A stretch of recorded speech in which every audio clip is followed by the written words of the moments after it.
اتنے سارے بت جو ہے کعبۃ اللہ شریف کے اطراف ہے اور کیا کیا نہیں ہو رہے وہاں پہ، ہر قسم کا جو ہے شرک ہو رہا ہے اور کئی قسم کے غلط کام بھی ہو رہے تھے. اس چیز کو کیسا دور کیا جائے، اور آپ کو جو ہے اپنے قوم کا ایک بہت زیادہ فکر شروع ہو گیا تھا. پھر اسی فکر کے ساتھ میں آپ صلی اللہ علیہ وسلم غار ہیرا کا جو ہے وہاں پر اپنا ایک مقام بنائے تھے عبادت کے لیے. تو غار ہیرا کا واقعہ کچھ اس طرح سے ہے.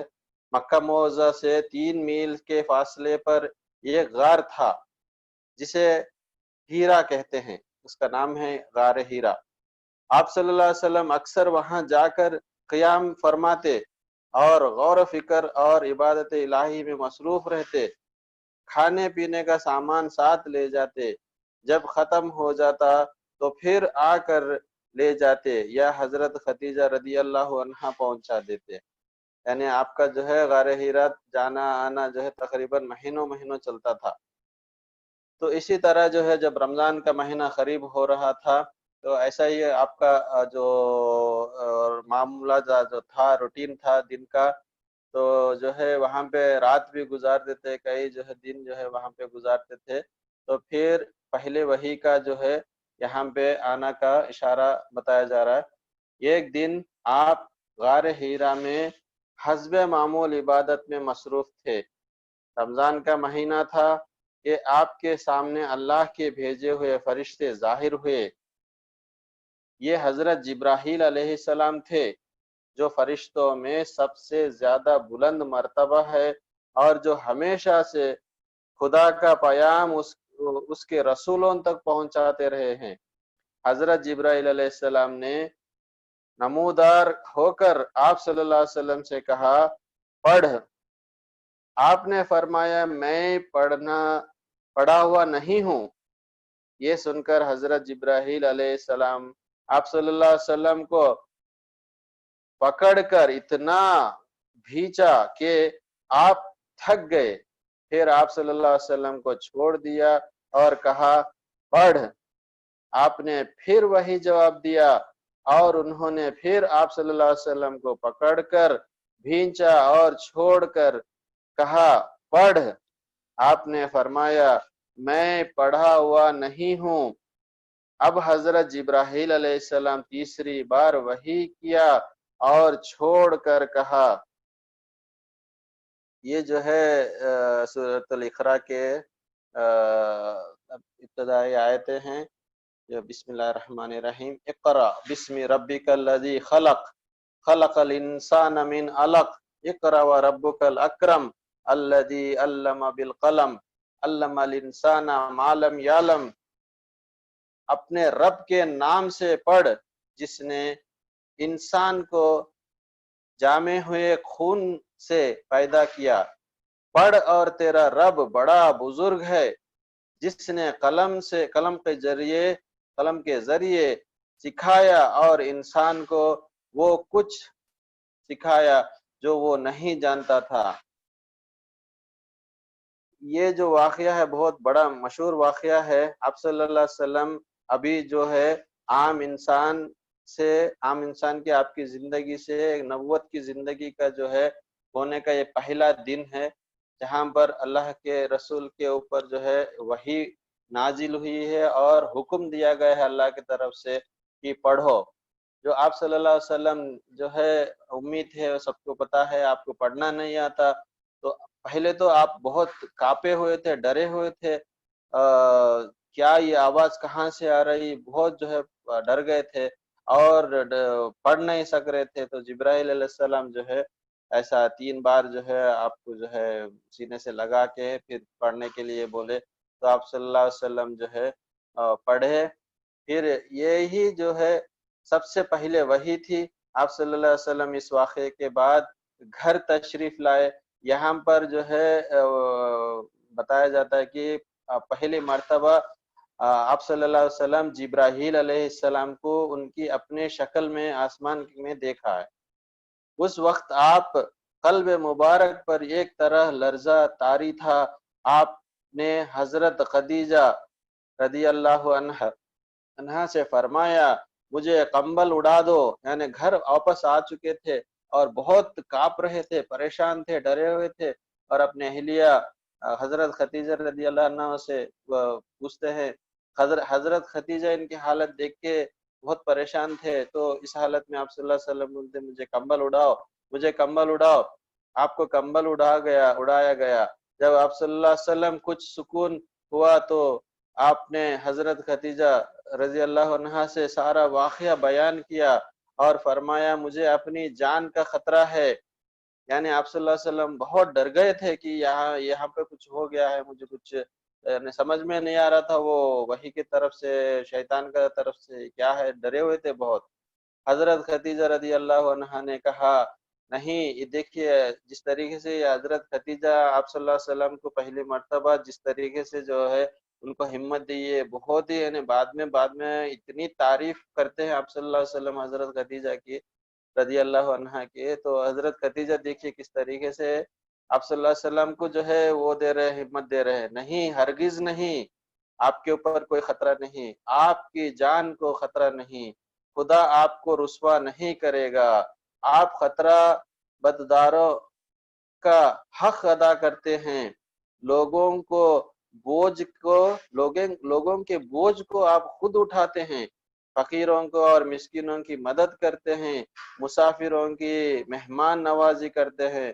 انصاف کی خاطر آپ لوگوں کے مصیبتوں میں کام آتے ہیں.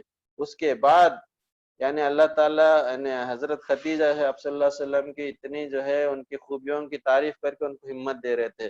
اس کے بعد حضرت خدیجہ رضی اللہ عنہا آپ کو لے کر ورقہ بن نوفل ایک بوڑھے شخص رہتے ہیں جو دیندار عیسائی رہتے ہیں، تورات پڑھتے رہتے ہیں انہوں. یہ حضرت خدیجہ رضی اللہ عنہا نے ان کے پاس لے کے گئے آپ صلی اللہ علیہ وسلم کا پورا واقعہ وہاں پہ جا کے سنائے. تو سمجھ گئے تھے کیونکہ وہ وہاں کے جو ہے بزرگ ان کے نزدیک امام تھے وہ، تو اچھا اس کے بارے میں جانکاری رکھتے تھے. تو ورقہ بن نوفل ہے سن کر بولے کہ وہی نموس یعنی چھپے بیڑوں کا جاننے والا فرشتہ جبرائیل علیہ السلام ہے جو موسیٰ علیہ السلام پر اتارا گیا. اے کاش میں اس وقت زندہ ہوتا. یہ دیکھیے آپ اشارہ سمجھ گئے تھے، یہ زندہ ہوتا جب تمہاری قوم تمہیں نکال دے گی. آپ صلی اللہ علیہ وسلم نے پوچھا کیا میری قوم مجھے نکال دے گی؟ انہوں نے کہا ہاں، اور یہ بھی کہا کہ جو کچھ لے تم آئے ہو اس کو لے کر جو کوئی بھی آپ سے پہلے آئے ہیں اس سے اس کے لوگوں نے دشمنی ہی کی. یعنی تمام پیغمبر جو پیغام لے کے آئے تھے ان کے ساتھ بھی یہی پیش آیا تھا. اگر میں اس وقت زندہ رہتا تو تمہاری مدد کروں گا. اس کے تھوڑے دن بعد ورقہ بن نوفل کا انتقال ہو گیا. اس کے بعد حضرت جبرائیل علیہ السلام کی آمد رک رہی اور آپ بدستور غار ہیرا میں جاتے رہے. یہاں پہ آپ صلی اللہ علیہ وسلم بہت جو ہے وہ ہو جاتے کہ یعنی پریشان ہو جاتے کیوں وہی نہیں آ رہی، اور کیا میرے سے خطا ہو گئی کیا، یا مجھے اللہ تعالیٰ نے پھر سے اس کو جو ہے ناقابل سمجھا، کہ بہت پریشان ہو جاتے یہاں پہ. پھر یہ عرصہ کم سے کم 6 مہینے کا رہا.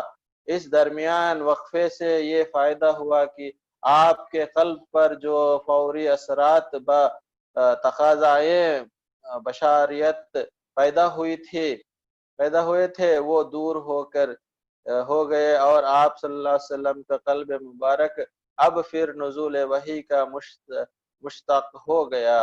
یہاں تک کہ جب یہ عرصہ کچھ دراز ہوا تو آپ کے سکون اور اطمینان کے لیے کبھی کبھی حضرت جبرائیل علیہ السلام تشریف لاتے رہے اور آپ کو اطمینان دلاتے رہے کہ یقیناً آپ کا انتخاب بحیثیت رسول ہو چکا ہے، آپ انتظار اور اطمینان فرمائے. پھر کچھ دنوں بعد جبرائیل علیہ السلام پے در پے آنے لگے. یہاں تک میرا جو ہے مطالبہ ہے. وآخر دعوانا الحمدللہ رب العالمین. السلام علیکم ورحمۃ اللہ وبرکاتہ.